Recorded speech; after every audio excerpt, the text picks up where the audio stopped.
সম্ভাৱনাটো দেখা নাই। তেখেতেতো আমি যেতিয়া বাহিৰত ৱৰ্কআউট কৰিছিলোঁ সেইখিনি সময়ত পলাই ছাবমিট কৰিলে। আৰু তিৱাৰী আয়োগৰ যিটো ৰিপৰ্ট দেখিছোঁ আমি, তিৱাৰী চাহাবৰ চাইনে নাই, এইটো ৰিপৰ্টটো ঠিক ঠাক আছে না নাই কোনে জানে। চাইনটো কমচে কম হ'ব লাগিছিল। এনেকুৱা এটা ঘটনাৰ পিছত, এনেকুৱা এটা মাছাকাৰৰ পিছত ৰিপৰ্ট এটা প্ৰস্তুত কৰিলে আৰু তেতিয়া চৰকাৰে প্ৰস্তুত কৰিব দিলে, ৰিপৰ্টটো তাত তেতিয়া ছাবমিট কৰিলে উইদাউট চাইন ৰিপৰ্টটো লৈ ল'লে আৰু 42 বছৰ পেলাই থ'লে, কোনো ধৰণৰ একশ্যন নাই।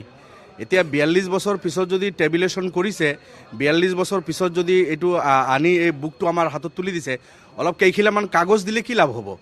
হাজাৰ হাজাৰ ইন'চেণ্ট মানুহ 83 মানে মৰিছিল, চবেই জানে। এতিয়াও মানে বুকু কপি যায় সেই ঘটনাবিলাক মনত কৰি। আমিতো সৰু আছিলোঁ তেতিয়া, লাখ লাখ মানুহৰ ঘৰ জ্বলিছিল, এই ঘটনাবিলাক ঘটিল। গতিকে কেইখিলামান কাগজ উঠাই হাতত দিলে যথেষ্ট নহয়। মুখ্যমন্ত্ৰীক মই আহ্বান জনাইছোঁ, যদি আপুনি পাৰে CBI তদন্ত দিয়ক আৰু তেতিয়াৰ এই ঘটনাখিনি তদন্তমূলে এই কোনে হত্যা কৰিলে, হত্যাকাৰীসকলক চিনাক্ত কৰি যদি শাস্তি দিয়াৰ ব্যৱস্থা কৰিব পাৰে, তেতিয়াহ'লে যি পৰিয়ালৰ মানুহ ঢুকালে, মাৰিলে, হত্যা কৰিলে, ঘৰ জ্বলালে, সেইসকলে অলপ হ'লেও মানে সান্তনা পাব। সেই হেতুকে এইটো আৰু হাতত তুলি নিদি, এইটোতো হৈ গ'ল, CBI তদন্ত দিয়ক মুখ্যমন্ত্ৰী যদি পাৰে। সদনৰ মজিয়াত উত্থাপন কৰিব নেকি বিষয়টো? চাওঁ, এতিয়া পৰিস্থিতিটো চাই লওঁ। যিহেতু সদনত আমি নথকাতে যোৱাকালি তেখেতে দি দিলে, কি পৰ্যায় আছে। উত্থাপনতকৈ সকলোতকৈ ডাঙৰ কথা মই কেইবাদিনৰ পৰা কৈ আছোঁ যে মুখ্যমন্ত্ৰী ডাঙৰীয়া সাহস কৰি CBI তদন্ত দিয়ক। 83 সেই ঘটনাবিলাকৰ তদন্ত হৈ ইয়াৰ পিছত যিসকল দোষী আছে সেইসকলে যদি অকণমান শাস্তি পায়, ইন'চেণ্ট ভিক্টিম মানুহখিনিয়ে শান্তি পাব। Thank you. ৰিপৰ্টটো কালি যে এডজন মোশ্যনৰ পিছত যেতিয়া মুখ্যমন্ত্ৰীৰ সন্তুষ্টজনক বক্তব্য আমি নাপালোঁ, আমি ৱৰ্কআউট কৰিছিলোঁ, বাহিৰত আছিলোঁ, তেতিয়াই তেখেতসকলে কি কৰিছে, কেনেকৈ দিছে নাজানো। সেই ঘটনাখিনি আমি সদনত নাছিলোঁ সেই সময়ত। সম্ভাৱনাটো দেখা নাই। তেখেতেতো আমি যেতিয়া বাহিৰত ৱৰ্কআউট কৰিছিলোঁ সেইখিনি সময়ত পলাই ছাবমিট কৰিলে। আৰু তিৱাৰী আয়োগৰ যিটো ৰিপৰ্ট দেখিছোঁ আমি, তিৱাৰী চাহাবৰ চাইনে নাই, এইটো ৰিপৰ্টটো ঠিক ঠাক আছে না নাই কোনে জানে। চাইনটো কমচে কম হ'ব লাগিছিল। এনেকুৱা এটা ঘটনাৰ পিছত, এনেকুৱা এটা মাছাকাৰৰ পিছত ৰিপৰ্ট এটা প্ৰস্তুত কৰিলে আৰু তেতিয়া চৰকাৰে প্ৰস্তুত কৰিব দিলে, ৰিপৰ্টটো তাত তেতিয়া ছাবমিট কৰিলে উইদাউট চাইন ৰিপৰ্টটো লৈ ল'লে আৰু 42 বছৰ পেলাই থ'লে, কোনো ধৰণৰ একশ্যন নাই।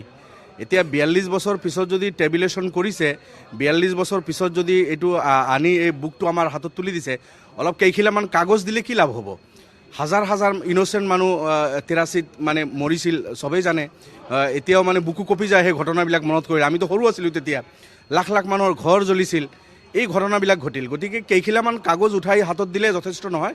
মুখ্যমন্ত্ৰীক মই আহ্বান জনাইছোঁ, যদি আপুনি পাৰে CBI তদন্ত দিয়ক আৰু তেতিয়াৰ এই ঘটনাখিনি তদন্তমূলে এই কোনে হত্যা কৰিলে, হত্যাকাৰীসকলক চিনাক্ত কৰি যদি শাস্তি দিয়াৰ ব্যৱস্থা কৰিব পাৰে, তেতিয়াহ'লে যি পৰিয়ালৰ মানুহ ঢুকালে, মাৰিলে, হত্যা কৰিলে, ঘৰ জ্বলালে, সেইসকলে অলপ হ'লেও মানে সান্তনা পাব। সেই হেতুকে এইটো আৰু হাতত তুলি নিদি, এইটোতো হৈ গ'ল, CBI তদন্ত দিয়ক মুখ্যমন্ত্ৰী যদি পাৰে। সদনৰ মজিয়াত উত্থাপন কৰিব নেকি বিষয়টো?